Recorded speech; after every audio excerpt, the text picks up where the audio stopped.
A lot of this has already been covered, so I'll go very quickly through this and try and catch up some of the time. As we have different types of capture, we have the selective His capture if the lead is positioned over the naked His bundle itself with this isoelectric interval. And then if it's a bit more distal and going through myocardial tissue, you'll capture the myocardium as well as the conduction tissue and get non-selective capture with this pseudo-delta wave. It's also a bit more complicated if you have underlying bundle branch block, underlying conduction disease, because that will very much depend on where the lead is positioned. And you have all sorts of possibilities in transitions with or without correction, with or without myocardial capture. Now, the correction of the bundle branch block doesn't only depend on where the lead is positioned, but also depends on the pacing output and the possibility of having far field capture of the conduction tissue. So, shown in a very schematic manner, what we have here is with selective His capture, you have this isoelectric interval, and then you have the activation of the ventricles via the normal pathway. With non-selective His bundle capture, we have the HV interval during which we have local myocardial capture. And the amplitude of that pseudo-delta wave is going to depend a lot on the HV interval itself, that allows more time for that myocardial capture to be seen, and also the mass of the myocardium that's actually being activated, and that's close at proximity to the His bundle lead. In patients with underlying bundle branch block, especially if the HV interval is prolonged, as is often the case in these patients, well then you will get a wider and bigger pseudo-delta wave, and the QRS complex may actually stay quite wide, despite capture of conduction tissue, because the myocardial component of the activation is so much more predominant. Now, this is especially the case for left bundle branch block. With right bundle branch block, you may actually get narrowing of the QRS complex by fusion pacing between the right ventricular myocardium and activation of the His, a little bit similar to patients with left bundle branch block in whom we're correcting the conduction delay by pacing the left ventricle. Here in patients with right bundle branch block, we're capturing the right ventricle, and that serves to narrow the QRS complex. So, as was already mentioned today, there's different tissues which can be captured. Of course, the His, that's what we want, the bundle branches for correction if possible, the myocardium, and also the atrium, because depending on where the His is positioned, the His lead, you may also capture the right atrium, and that can lead to little changes in the ECG, which you need to be aware of. So, very quickly, transitions, we really have to stress how important it is to look for these transitions in QRS morphology. That's the way you can really, I would say, confirm that you've got His capture. Of course, if you have selective His capture, and some patients have obligatory selective, no matter how high you program the pacing output, you won't get capture of myocardium simply because it's not there around the His lead, and you will get loss of capture. In patients with non-selective capture, the myocardial capture may be higher than the His capture, so you'll transition from non-selective to selective to loss of capture. And the converse could be true. You may have patients where the His threshold is higher than the myocardial threshold, and they're going to transition from non-selective to myocardial to loss of capture. So it's really important to understand this concept of transitions and to be able to recognize it on the surface ECG.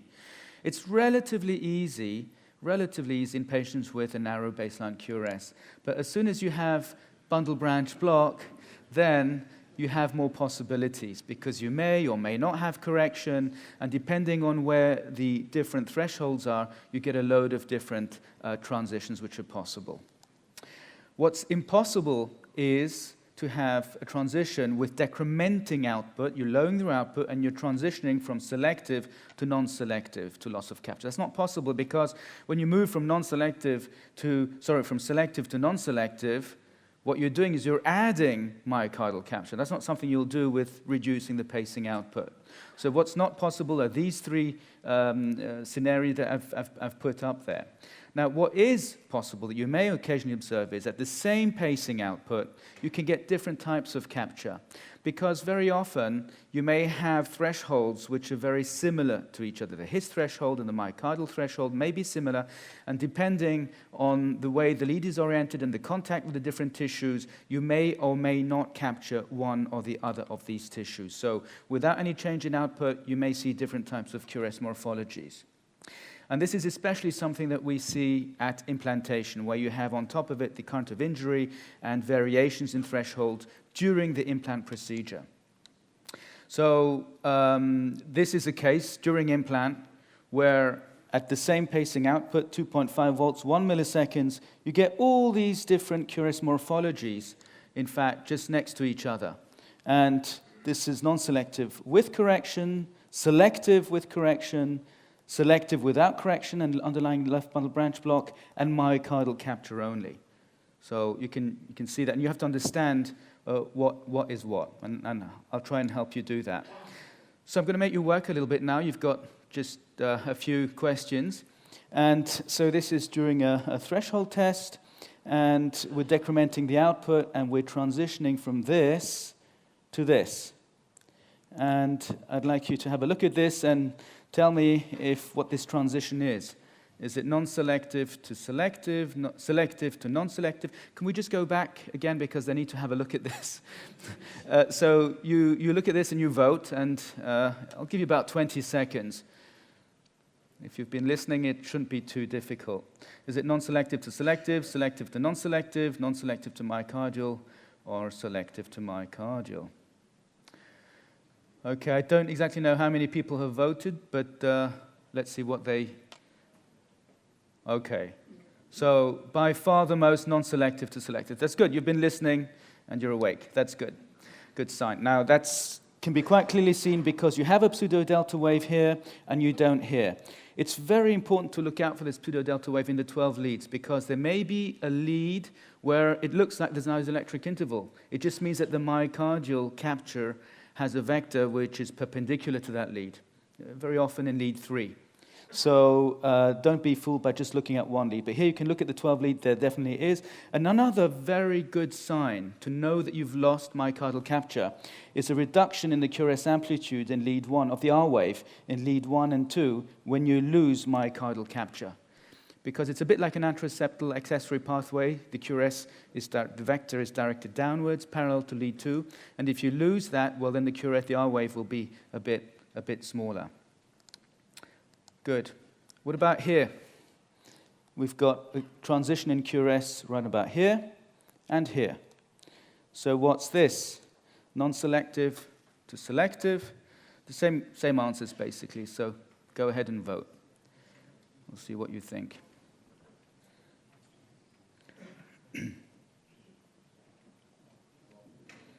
So initially the QRS is still quite wide. It's not narrow, and here it's a bit wider still. So let's see what the answers are. Okay, it's too easy actually. Good. Quite true. So we've lost his capture and we have broadening of the QRS. Not only do we have broadening of the QRS, but there are also certain ECG morphologies which I'll be covering in a short while. And then there's this third one, which may be a little bit more difficult. So we're pacing at maximum output at implantation, 10 volts, 1 milliseconds, and doing the threshold tests, 1 volt, we've changed the pulse duration, we have a loss of capture here. So what's this type of capture? What do we have here? Is it non-selective? Is it selective? Is it myocardial only? Or you're not sure? So what we have here is this type of QRS, this one here with loss of capture. Okay, can we have a look at the answers, please? Good. This is what I was expecting. The majority, the mode would be to have non-selective. Some of you have myocardial capture only. Can we get back to the slide, please? So there are two things we can observe. We don't see any transitions in QRS morphology. This QRS at maximum output is the same as this one. So there's no transition. Now, the possibilities, if you have no transition in QRS morphology, could be that initially you have selective His bundle capture, and you're, obligatory selective, but this is obviously not selective, okay? So that's not a possibility. The second possibility is that you have myocardial capture only, and the only tissue you're capturing is the myocardium. So I guess that's why many of you thought it was myocardial capture. Or the third possibility is that you have a very similar threshold between the myocardium and the His, and that you're losing both with a decrement of, say, 0.25 volts. Those are the steps that you have. So how to know? So I would have said probably not sure, and that I need to check something out. But you could also say, does this look like myocardial pacing? The QRS is relatively wide. It's very sharp. There's no notching, no slurs. And I'll take you through how we can figure this out. How do we differentiate non-selective from myocardial? And that's really important, because what we want with His bundle pacing is to capture conduction tissue. That's the whole idea with the physiology behind it. We just don't want to do parahiscine pacing. So Marek's done really a lot of work in the domain of ECG analysis and understanding the physiology behind His bundle pacing. And he's got this very nice paper in print now where he described different ECG morphologies. And what he described was this notching or plateaus in lead 1 and the lateral leads V4, V5, V6. Okay, if you get slurring there, this is a good sign of having myocardial capture. It's a good sign as long as your baseline QRS is narrow. As soon as you have bundle branch blocks, well, that can fool you, and you can still have notching despite having conduction tissue capture. The other signs that were found to be very useful is the R-wave peak time in V6. Now, some of you may know that one of the criteria for defining left bundle branch block according to the HA criteria is an R-wave peak time of more than 60 milliseconds in lead V6. V6 overlies the lateral left ventricle, and you know that precordial leads look at the local electrical activity. And if you have an R-wave peak time measured from the onset of the QRS, or here the pacing spike to the peak of the R-wave, if that's more than 100 milliseconds, well, that may be indicative of myocardial capture. In the ECG guidelines, it's 60. Why is it 100 here? The difference is due to the HV interval, which is usually about 40 milliseconds. So you have to take that into account, because you may be capturing the His plus the myocardium. So that's why it's 100. So if you have no QRS notching or slurs in lead 1, V1, V4 to 6, and an R-wave peak time in V6 of less or equal to 100 milliseconds, then that was found to be 100% specific for non-selective His bundle pacing. And in the example I showed you, it probably was non-selective, which most of you actually answered correctly. He also looked at the strength duration curves, and it's interesting to note that the His bundle follows a similar pattern in the strength duration curve compared to myocardial capture. And you may have different instances where the myocardial threshold is higher than the His. So in this shaded zone, you will have a transition towards selective His bundle pacing. What you can note is that the difference, I would say the difference in amplitude in between the two thresholds is lower at a high pulse width. And that means that sometimes if you can't see a transition, if you narrow the pulse width, you will have actually a bigger zone between the two thresholds, a bigger step, making it easier to notice if there is or not a transition. So if you do the thresholds at 1 millisecond, you're not sure if there's a transition or not, then narrow down the QRS width to say 0.3, the pulse duration to 0.3, 0.2 milliseconds, and then you're more likely to distinguish between the two. And yet another paper by Marek, which I found really, really interesting, and those of you who do EP studies, I think will like this as well, is looking at programmed stimulation. And here, what's being leveraged is the difference in refractory periods between the conduction tissue, which is generally longer than the refractory period of the myocardial tissue. On average, the His effective refractory period is over 300 milliseconds, whereas it's under 300 milliseconds for the myocardial refractory period. When you have a pacing cycle, the baseline pacing cycle at 600 milliseconds, 100 beats per minute. So by programming premature beats with a drivetrain of 600 milliseconds, you see here we're capturing both the myocardium and the His, and at 360 milliseconds, a sudden widening of the QRS complex with all this notching, which means that we've lost the His capture, and we're only capturing the myocardium because the myocardium is not refractory and the His is. And if you keep shortening the coupling interval, you may have slight changes in the QRS morphology because there may be some extra intramyocardial conduction delay, some sort of decremental conduction delay within the myocardium, which can deform your QRS complex until you have complete loss of capture. So using this program stimulation, you can differentiate non-selective from myocardial only, because if you had myocardial only, well, you wouldn't see any big difference in the QRS morphology. Another way of doing this is just to pace in an asynchronous mode, VO 60 beats per minute. Of course, the patient has to have his intrinsic conduction. And you're basically what you're doing here, you're sampling a bit in a random manner different coupling intervals. And you will notice then differences in the QRS morphology, such as here, at this interval here, we have selective His bundle capture, and here we have non-selective. So different ways. Another way is to look at the electrograms, and we can do that on your programmer. And this is during a threshold test with the His lead connected to the atrial port. And what we see here, this is intrinsic, and we're doing our threshold test. It's coming down. And then you suddenly see this change in the local electrogram with something which is QS to something which has a spike and then an interval and then an R wave. And this here is selective His bundle capture, all the way down to 0.25.